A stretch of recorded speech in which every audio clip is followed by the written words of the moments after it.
Special Investigation Task Group gintukod sa NOCPPO agad matutukan ang pagpangluthang sa Silay City. Suspect na pasakaan na sang kaso. Siling Pedreso nakatuto.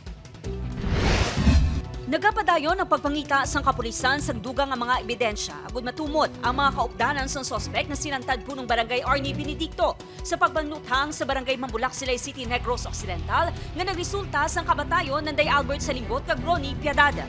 Madumduman nga pito ka kaupdanan pa sa mga iniampilasyon sa insidente.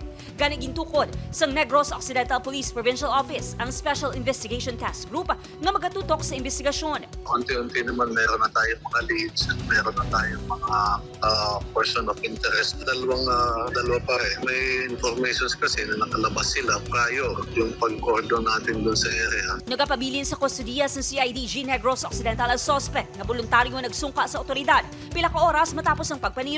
He is now detained pa rin. The suspect was submit himself and we arrested him. Apisar nagsungka sa kapulisan, ginpanginwala sa suspect ang krimen, apang gintudlo inis ang nagserbi nga witness.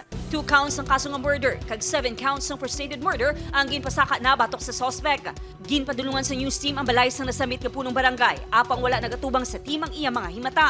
Ginasikaso na sa Silay City Police ang request and commitment order nga isaylo sa ila kustudiya ang suspect matapos gin-file ang kaso. Upod Garuel Banggoy, Eileen Pedraso, 1 Western Visayas.